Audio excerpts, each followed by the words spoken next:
A las 11:14, bienvenido Diego Borja, candidato preliminar, digamos, preliminar. Pero con esa peleota de Granja y Correa el otro día ya no creo que haya ninguna alianza, sinceramente. Con Pachacuti todavía es posible, y con Reto, creo que son los que quedan.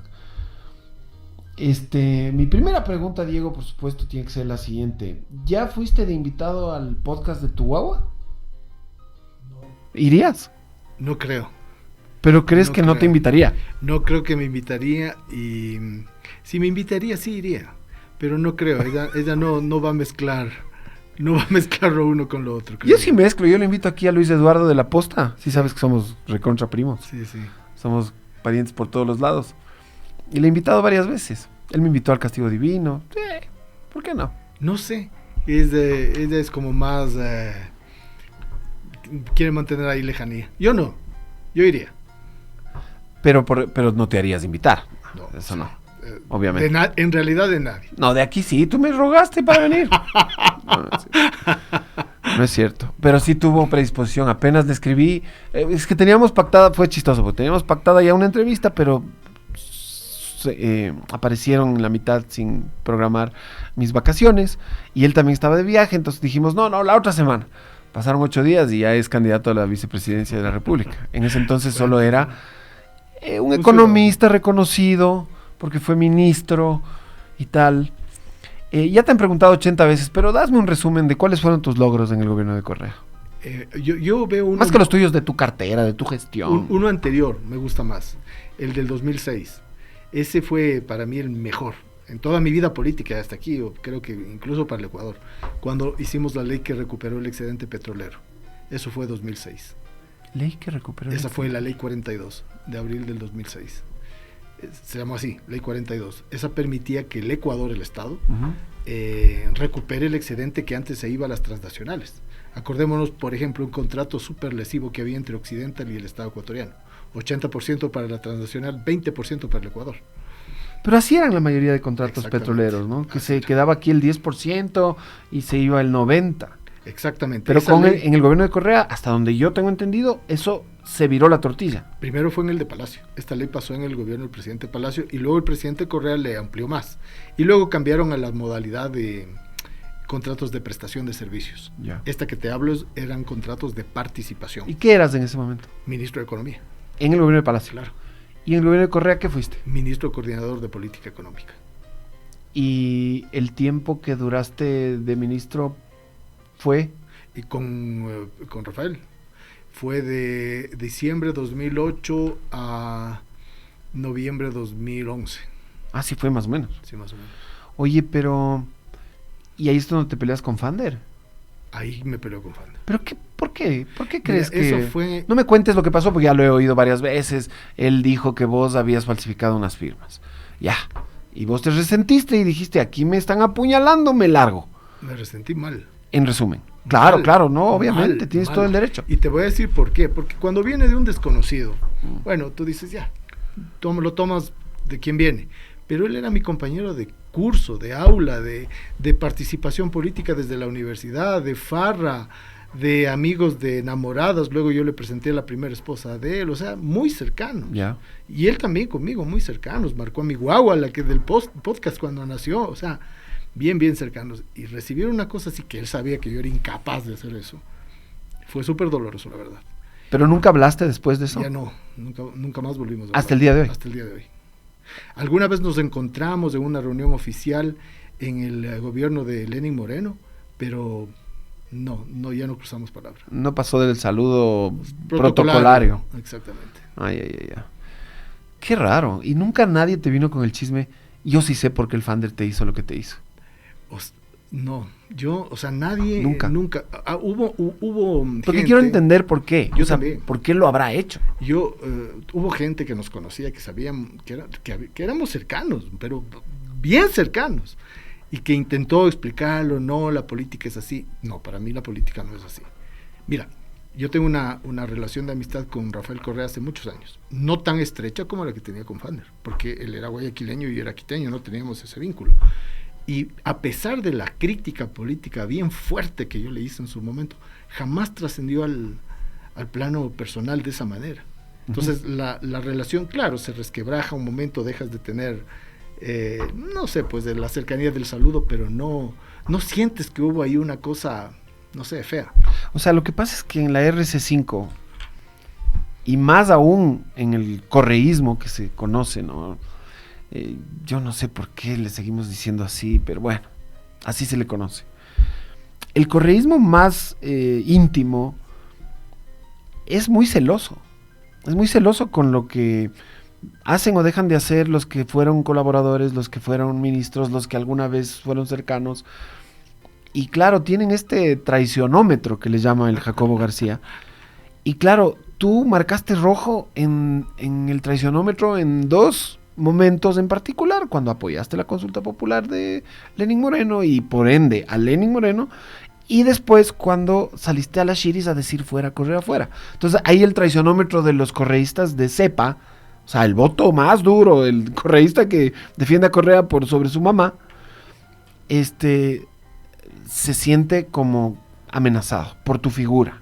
Y tú, lo que te quiero preguntar básicamente es, ¿tú aceptas que eso es un poco lógico que les esté pasando, no? Absolutamente, pero verás, una sola corrección porque es muy importante. Debo haber dicho alguna estupidez, tal vez sí. El fuera Correa fuera no fue en la Shiris. Ya. Y eso es súper importante de decirlo porque no es la Shiris. Ya. Y por las condiciones que tú sabes. No, la Shiris es la Shiris, claro. ¿Quién va a la Shiris? No, ¿Y dónde fue? Esto fue frente al Banco Central en la marcha hacia la Plaza de San Francisco.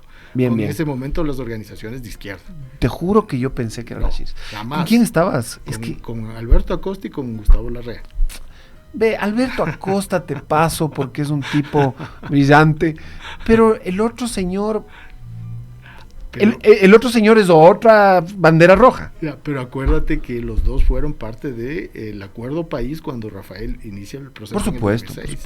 No, y en el 2006 estaba la Izquierda Democrática también. Y Pachacuti y varios. ¿No? Y la ruptura. Y en la Constituyente estuvimos hasta con el MPD. Partido Socialista, la ruptura de los 25. Partido Comunista, en fin, o sea, había una alianza enorme. Y al otro lado, a la derecha igual. ¿Y crees que ahora necesitan una alianza enorme?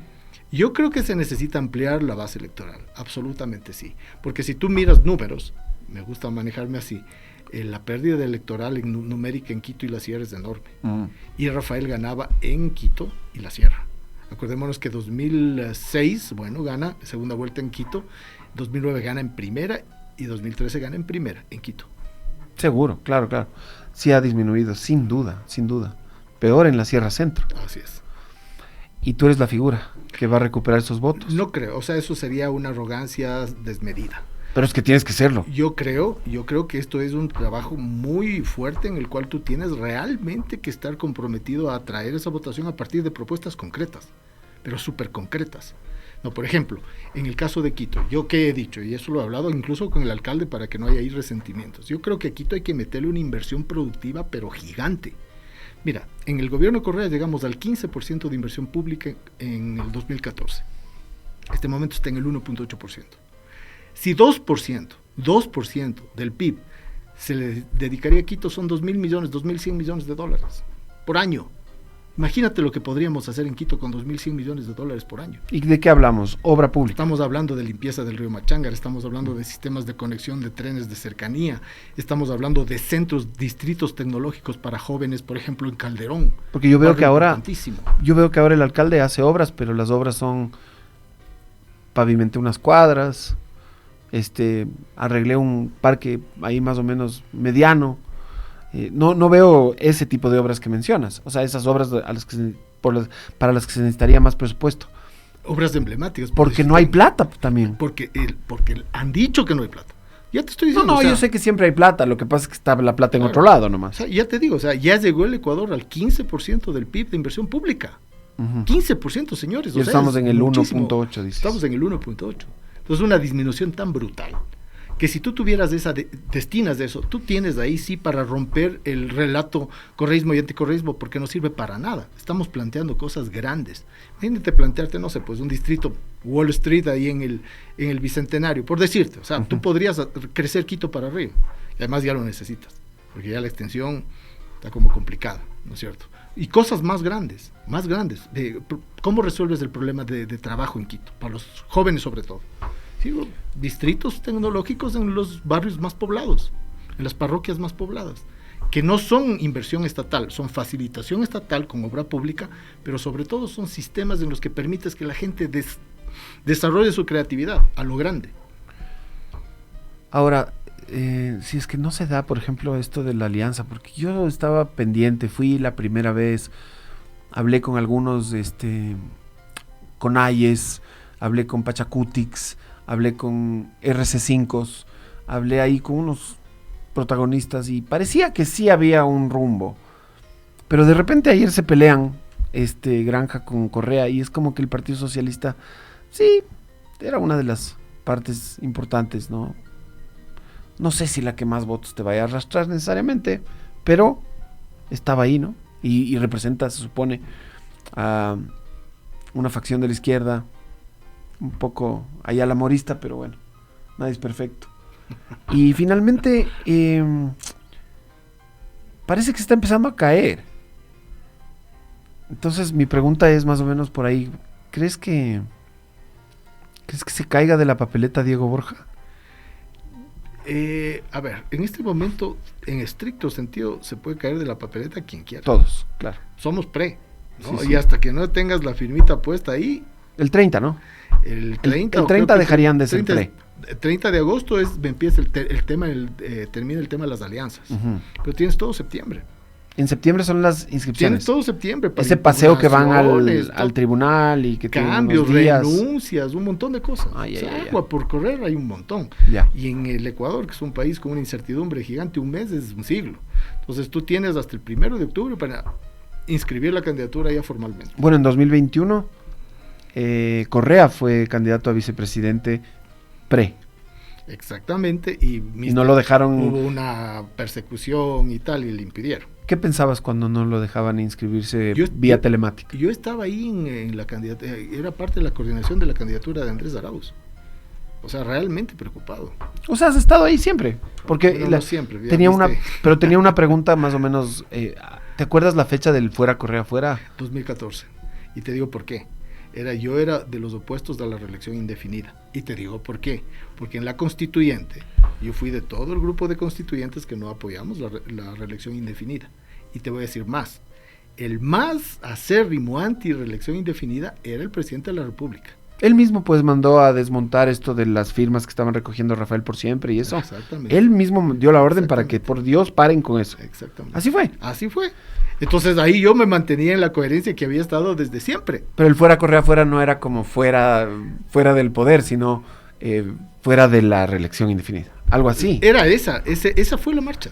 Claro, Si pero ¿por qué fuera Correa fuera? Porque, claro, porque se podía relacionar más estábamos, sí, pero era ahí en ese contexto. Y además de, claro, con algo medio golpista. pero sí me entiendes por qué. Claro, o sea... Porque decir fuera Correa fuera suena también a eso. Sí, claro, o sea, pero digamos, hay contextos, ¿no? En ese momento el presidente tenía el más alto nivel de apoyo popular, la más alta... no sé, sensibilidad social a favor y tal, o sea, no era el momento de la caída. Y ojo, Quique, eso es importante. Cuando viene el cargamontón contra Rafael Correa, en el 2018, soy uno de los primeros en salir a defender a Correa, estando todavía distanciados. Ajá. ¿No? Entonces, a mí el cargamontón... Los juicios. No, los juicios, la nota, 40 la persecución, y pico de golpe. Y empezar a decir cosas que no eran y tal, eso no va conmigo. Y yo cuando estás en el poder, bueno, te llegó. Ahí estamos, ¿no? Yo acá, tú allá, ya, pero cuando estás abajo, patearle en el piso, no, hermano. Eso conmigo, ni en la vida personal ni en la vida pública. Entonces, y me acabas de decir que en el 2021 estabas trabajando en el equipo de Arauz. Desde el 2020. Yo me reuní la primera vez con Rafael después del distanciamiento en enero del 2020 en Bélgica. ¿Te reuniste en 2020 después del distanciamiento? Claro. ¿Y cómo fue el reencuentro? O sea, fue realmente muy, muy, muy chévere. O sea, fue increíble porque además fue en Bélgica donde habíamos sido estudiantes los dos. ¿Y quién decide que tú regreses a trabajar con la campaña de Andrés? Y que de hecho ya te vuelvas a incorporar a la... Andrés por un lado y Rafael Andrés por es el otro. que te busca. Claro. Y Rafael obviamente estaba de acuerdo. Claro. De hecho, yo le acompañé a Andrés a las reuniones que hubo esa candidatura en México y tal.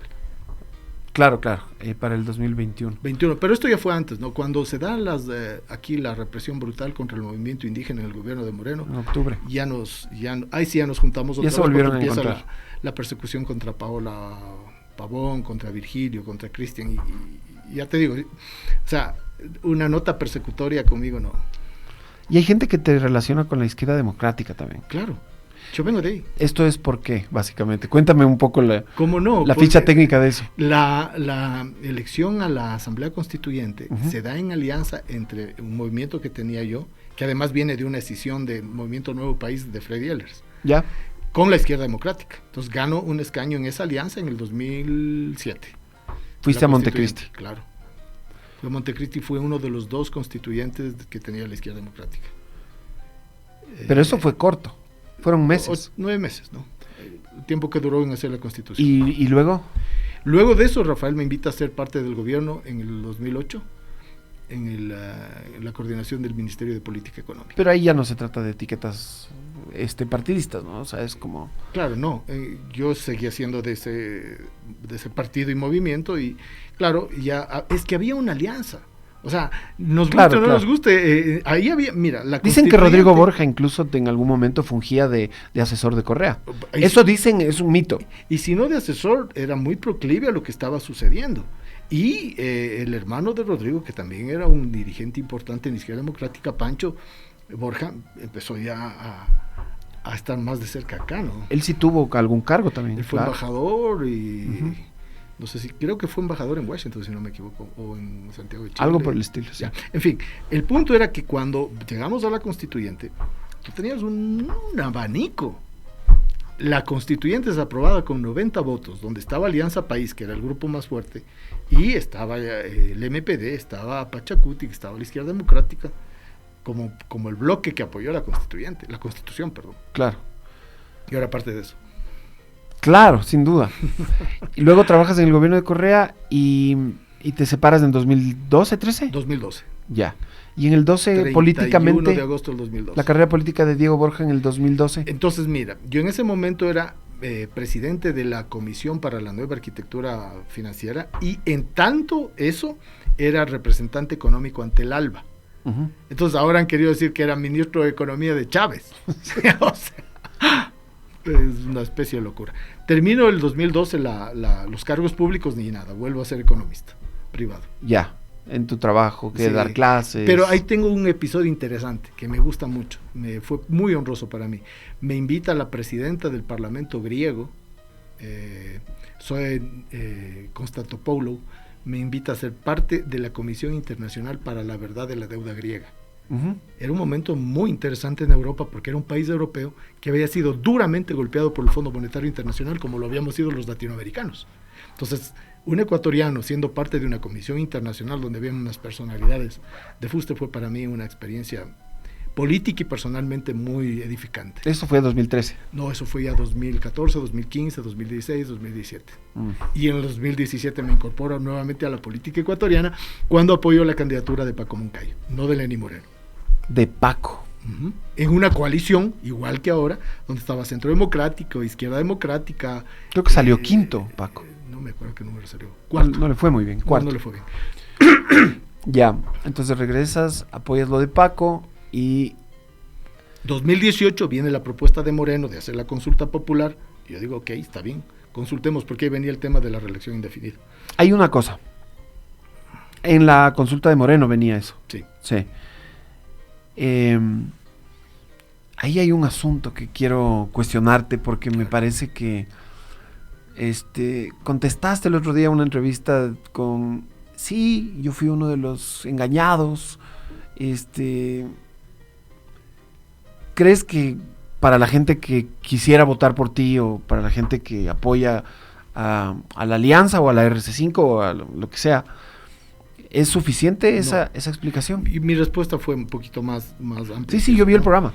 Mi respuesta fue, yo no puedo decir que fui parte de los engañados a pesar de haber sido. Uh-huh. O sea, tú puedes decir como ciudadano común, me engañaron.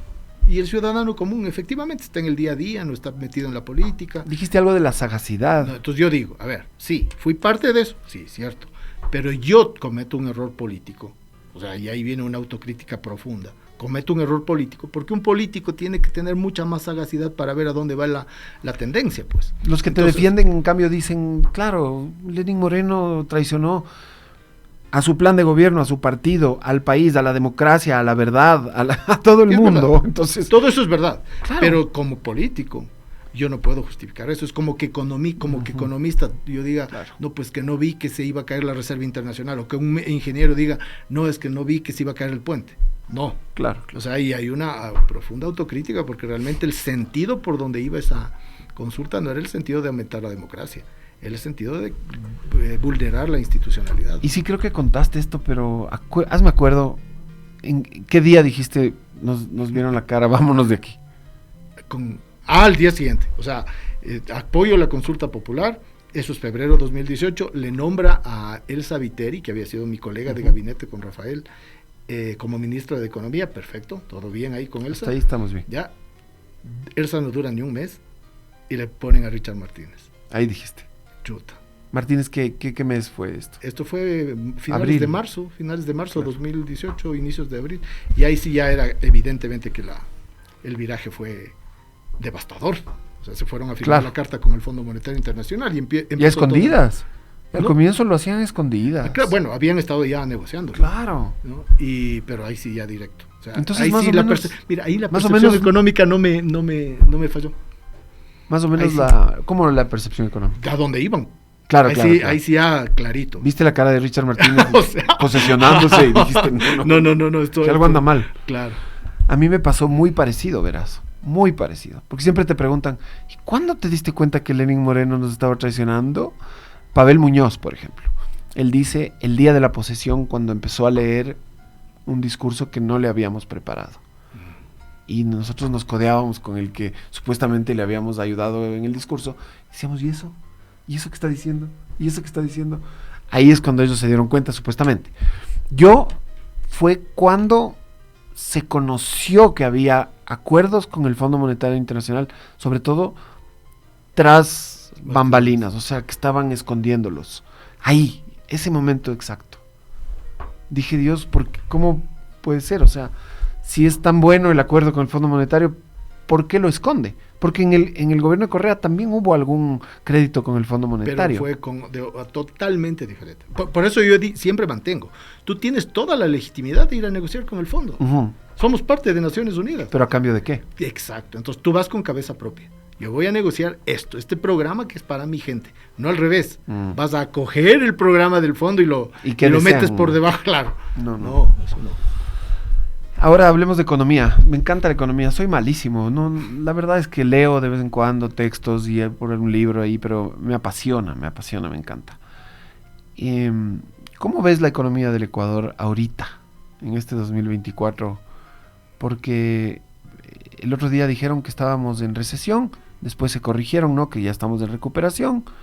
El ministro Vega el otro día dijo que vamos a crecer un 1%. Y que si todo sale bien con unos créditos que van por ahí a ingresar, puede ser más. Pero sin embargo en la región somos los que menos vamos a crecer de todos. ¿Cuál sería como tu diagnóstico de la economía ecuatoriana hoy en día, así a breves rasgos? Permíteme rapidito, ¿no? El otro día sacaron un tuit de una señora en el centro de Quito, que le hacen una pregunta y le preguntan cosas. La mejor analista económica. Dice, ¿cómo vamos a estar? Pues dice, no podemos vender nada, nos asaltan en las calles, no tenemos empleo, llegamos a la casa, no hay servicios. Esa es la situación real de la gente. O sea, microeconómicamente hablando, la familia ecuatoriana está endeudada en el doble hoy que en el año 2020. ¿No? Y los créditos no son créditos para comprarte un activo, una casa, no, son créditos para consumo inmediato, comida, pago de pensiones escolares, servicios también. Y deuda. Y encima más, la deuda de consumo no la puedes pagar. Entonces hay mora en la deuda en general, no solo con tarjetas de banco, sino con el chulco. Es la situación real de la familia ecuatoriana. A eso súmale que no hay empleo. Y el poco empleo que hay es un empleo inadecuado. Solamente 1 de cada 3 tiene empleo adecuado y 1 de cada 5 jóvenes tiene empleo adecuado. Y a eso súmale que es un país que no crece. El ministro dice 1%, el fondo dice 0 para este año. Sí. ¿No? Y para el próximo año dice 0.8%.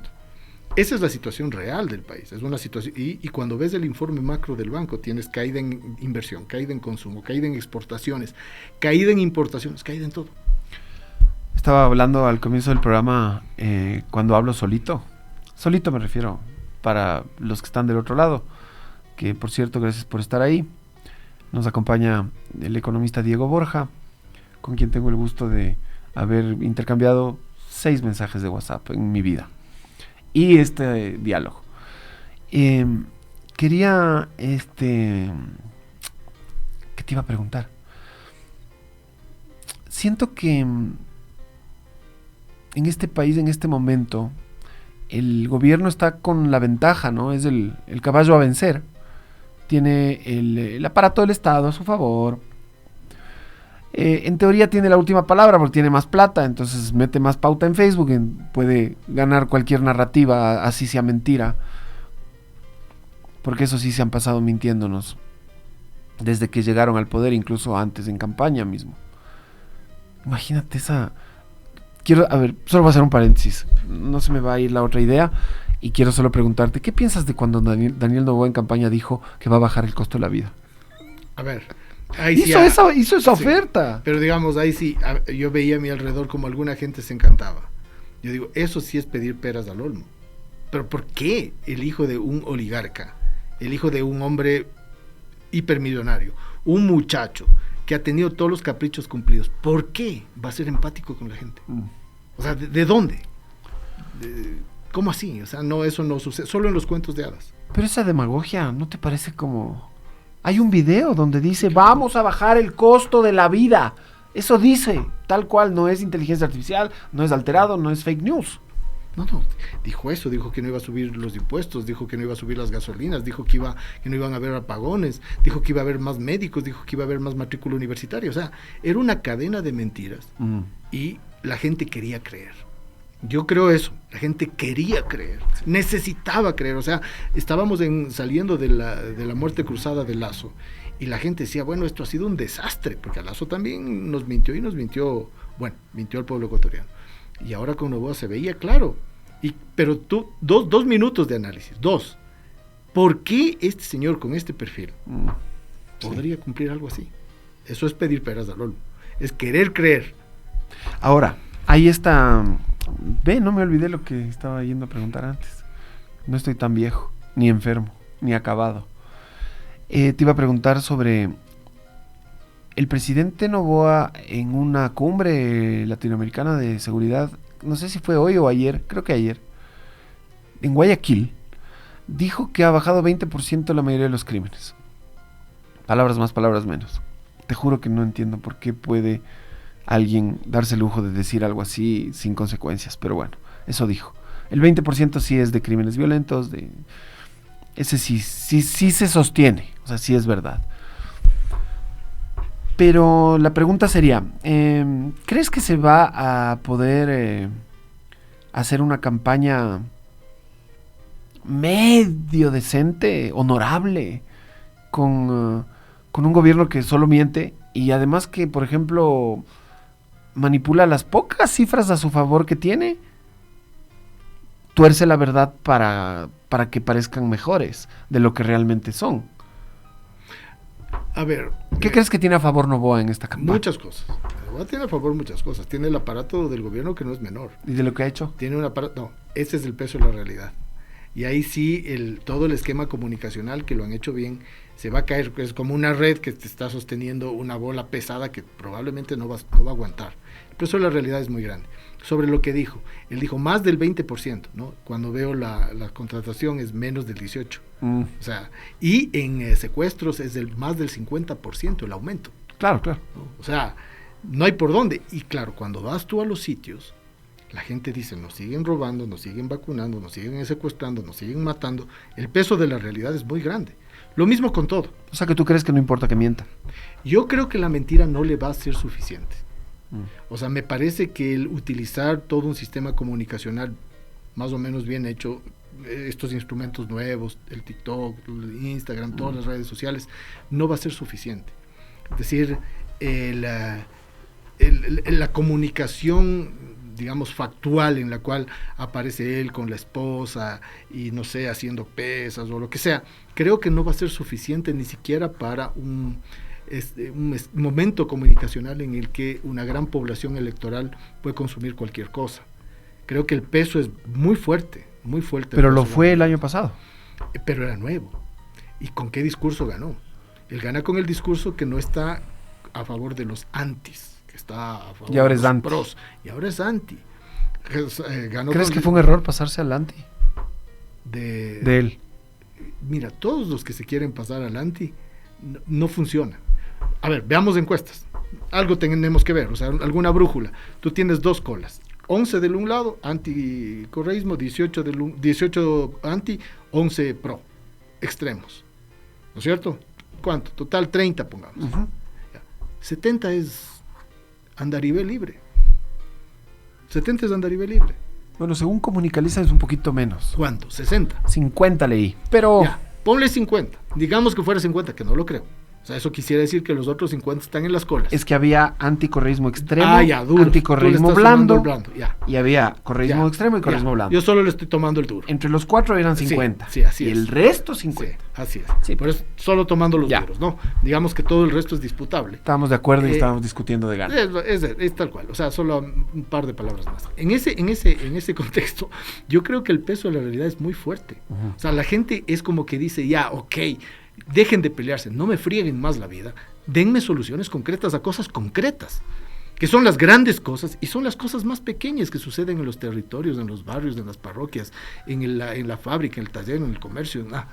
Esas cosas concretas son las que yo creo que nos corresponde a nosotros, como un binomio programático, pero al momento empático, resolver, y resolver con realidades.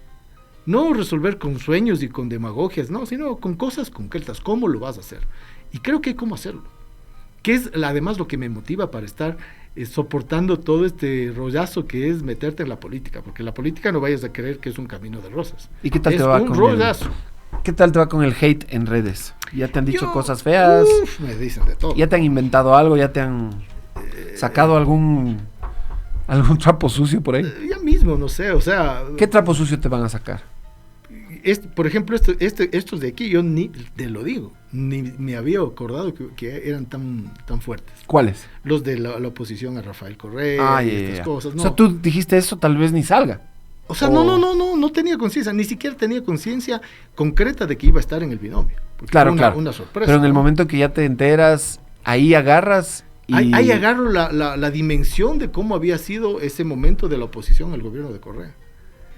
En ese momento es cuando ves, o sea, alguna gente me dice, pero usted ha borrado los tweets. O sea, mi equipo comunicacional me decía, ojo con eso. Yo dije, la historia no la puedes... Dejen así, la no historia, los borren. No, porque la historia está ahí. Y uno no puede pero eso es más honesto, pues. Eso es más honesto. Está ahí. Claro. O sea, tú tienes que explicar la historia. Y tienes que dar explicaciones. En tanto funcionario público, tienes que dar explicaciones. Por eso la gente que se resiente cuando le pides explicación, que no juegue este juego. Este juego es para dar explicaciones. Verás, tengo un grupo de tuteo, ¿no? A pesar de todos los mensajes de WhatsApp que nos hemos escrito durante los últimos 15 días. Tengo un grupo de WhatsApp de Telegram, del programa, donde la gente escribe, participa. Son muy educados. Y les pedí preguntas para Diego Borja. Entonces, voy a elegir unas poquitas, ¿ya? Claro, con mucho. Y Amilé dice, ¿qué motivó el viraje de Moreno, tú que viviste desde adentro? Yo creo que eso venía gestándose. O sea, yo no viví desde adentro. Esa corrección le quiero hacer a Yamilé porque no fui parte ni del gobierno, ni del grupo pequeño de Moreno, ni de nada. O sea, yo era un actor político que creyó en la consulta popular. Claro, ¿no? claro. Pero internamente mi interpretación es que esto venía gestándose. Esto venía gestándose y en el momento que hubo la oportunidad hubo una cooptación y una captación. Acuérdate tú de esa primera reunión que tiene con banqueros. En la que él da unas declaraciones muy desafortunadas. Ya me están cayendo mal los que votaron por mí. Donde él ya muestra que había una cercanía política a otros sectores. Hay un WikiLeaks que se filtra. Era Carlos Andrés Michelena hablaba con no sé quién del Departamento de Estado y mencionaban al número 1 y al número 2. El número 2 está listo. El número 2 está listo. Ese WikiLeaks o ese cable que se filtró habla, pero sin ningún filtro, de que era Moreno un topo. Mira, o sea, visto ex post, Sí. ¿cierto? Que ya la cosa es más fácil cuando uno juzga la historia, cuando ya pasó. ¿Qué más puedes decir? Era un topo. Porque no es posible que en el lapso de cuántos meses, menos de un año, haya habido un viraje tan radical en un proceso político tan importante. Porque la Revolución Ciudadana no es una cosa menor. O sea, si hablamos políticamente en el Ecuador en términos históricos, el proceso de Revolución Ciudadana es un proceso que marca la historia del Ecuador desde 1830. Entonces tú tienes momentos históricos fuertes en el país, ¿no? La revolución alfarista, tienes la revolución que genera Enríquez Gallo con el Código del Trabajo, tienes la revolución juliana, tienes episodios históricos, y la Revolución Ciudadana es un episodio histórico. ¿Cómo un episodio histórico de esa magnitud ¿Tuvo alguien metido puede haberse hasta... dado la vuelta así? Es más o menos como lo que sucede en el 45, con la Constitución progresista del 45 y la contrarrevolución del 46. Entonces, pero un proceso así como tuvo a Lenín Moreno tan arriba, tan adentro, claro, entonces ahí... siendo el topo que decimos que fue. Claro, digamos que ese fue ya el hecho operativo, Ujú. ¿no? Pero políticamente hablando, yo creo que ahí también faltó el tener una estructura política partidaria. No importa que haya sido un movimiento. En los 6 años que fue vicepresidente no tuvo tanto, no hubo tanta como trascendencia en lo que hacía Moreno, era más el de las manuelas y la obra social, pero no tenía como, no estaba a cargo del petróleo, o sea, no... Claro, mira, ahí necesitaríamos un Philippe allí que nos diga internamente qué es lo que sucedió, ¿no? No tienes idea. Yo realmente cómo fue la cuestión operativa, debe haber sido una operación Claro. de inteligencia, de penetración, de cooptación, porque no podemos tampoco creer que siempre fue malo, pues, porque también él venía de un proceso social importante, no sé si como estudiante universitario y tal. Mira lo que dice Gilda. Yo creo que Borja está como plan B porque se avecina una alianza con ISA. Ojalá, ojalá. ¿Y vas a ser ministro de algo? No tengo ninguna Pero sí lo harías. O sea, si te convocan. si es necesario participar y colaborar. Y yo tengo ahí un montón de ideas que las he dicho ya públicamente que ojalá las hagan. Por ejemplo, en el tema de economía y seguridad. Porque mira, escucho mucho el discurso de seguridad desde el lado policial y militar, ¿no? Hay que dar bala. Yo creo que sí, pero más ideas y menos balas. Ve lo que dice aquí un fiel oyente de este programa. Con ese vicepresidente van a enterrar al correísmo. O sea, no sé. ¿Crees que eres el fin del correísmo? No, yo no creo que el correísmo sea un proceso que puede enterrarse fácilmente. Es un proceso muy arraigado en el corazón del pueblo. Mucho, mucho. O sea, no importa si es que es el 33 duro, el 23 duro, el 13 duro, es un proceso arraigado. Y eso no se puede enterrar. Eso dura mucho tiempo. Ahora, si fueras a traicionar el proyecto... No, es que te pregunto eso porque... Pregunta nomás. Solo quiero preguntarte algo como... Después de ver lo que le hicieron a Jorge Glass lo mandaron preso, ¿no? Así es. Preso al siguiente día, para la cárcel directo, sin debido proceso. No sé si es culpable, no sé si es inocente. Un juicio justo, el señor no tuvo. Y luego le hacen a Verónica Abad lo que le hicieron, la mandan a Israel.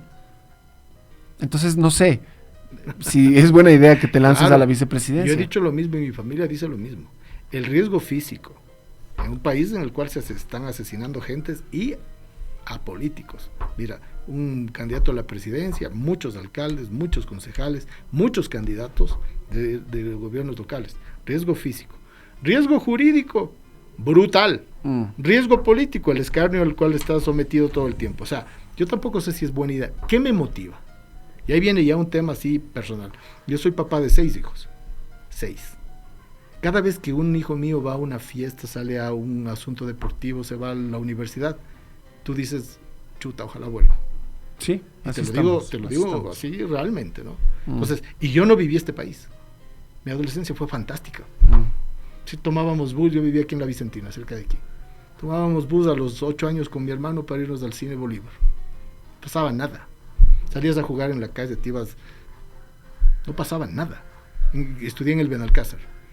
Yo no creo que Diego Borja se va a virar ideológicamente jamás. Yo no me viré ideológicamente nunca. Nunca. Jamás. Exacto. Mira, el otro día me preguntaron, cuando yo tenía conversaciones con Izquierda Democrática, me dijeron, pero usted se fue ¿Recién? a la izquierda. Claro, yo he dicho, Yo llamé públicamente a la convergencia. Yo me senté con la dirigencia de la izquierda Ahorita democrática. hay como 3 izquierdas democráticas. No, con la que en ese momento era proclive. Era la de Jorge Sánchez, que le dieron un golpe de Estado para sacarlo de la presidencia. Ahora, en estos días. Yo le decía, vamos en esta convergencia. Sonaba herejía. Pero bueno, él me decía, pero usted salió de la izquierda democrática. Y le decía, yo no salí de la línea del centro izquierda. Ustedes se fueron.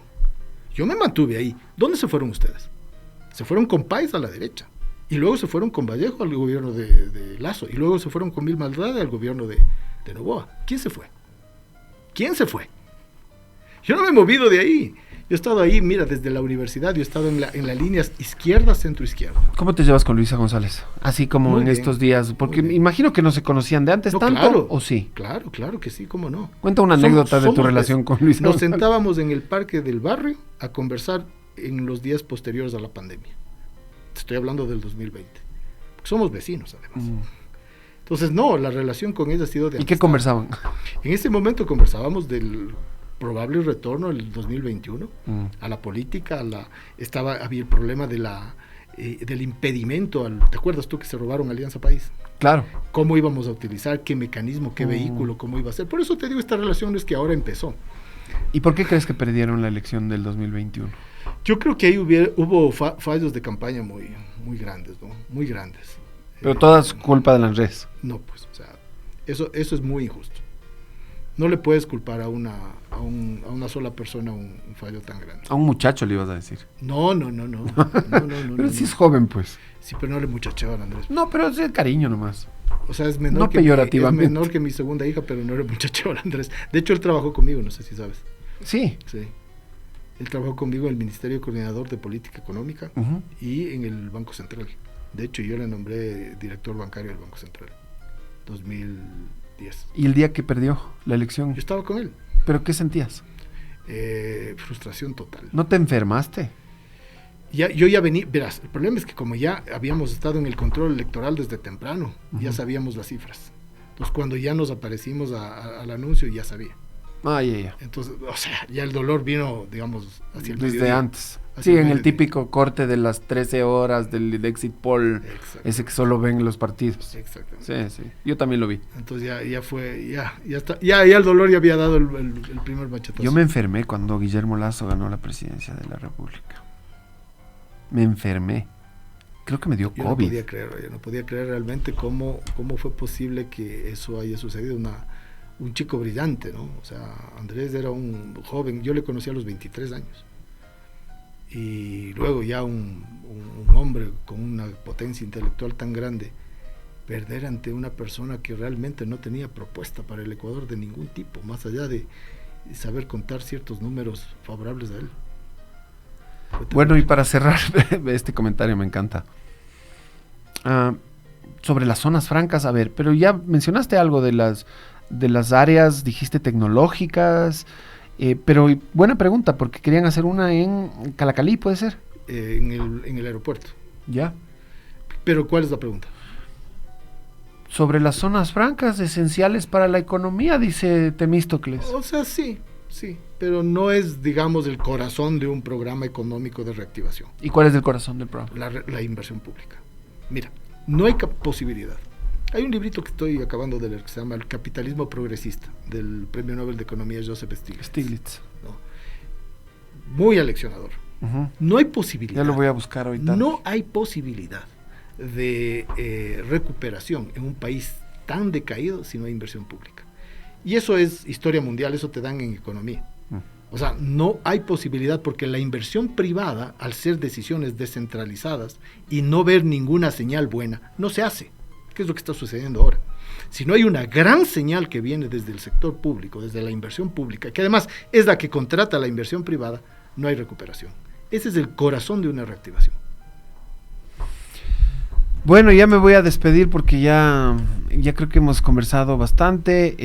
Quiero agradecer la presencia del economista Diego Borja, que ha estado aquí. ¿Cuántos años tienes, Diego? 60. 60. ¿Ah? Con que llegues a los que pareces. Dices. No parece. ¿Tienes nietos? 3. Y 6 hijos. 6 hijos. ¿Y el último hijo cuántos años? 14. Ah, bueno. Y María Sol creo que es la mayor. Primero. Y ella tiene unos 40. Déjala que se diga la edad. Es que fuiste papá bien jovencito, Bien, ¿no? 19. Bien jovencito. Sí, sí, sí. Bueno, desde aquí hacemos un llamado, por favor, al equipo de María Sol Borja para que invite a su papá al podcast. ¿Cómo no le vas a entrevistar? O sea, ya tienes asegurado un candidato a la vicepresidencia en tu podcast. Asegúrate. Yo por lo menos así haría. Gracias por haber aceptado la invitación. Y bueno, nos estamos viendo. Ojalá que si llega a la papeleta, no vayan a perder con otro millonario aparecido. No más. Vamos a hacer el mejor esfuerzo. De mi lado, lo que te digo es que voy a hacer lo que esté en mis manos para poder transmitir lo que queremos hacer, porque creo que lo que podemos hacer le va a sacar a este país del hueco oscuro en el que nos han dejado estos últimos 3. Hay que cambiar de modelo porque el país está en juego. Así es. Gracias, Diego Borja. A ti. Chao. Adiós.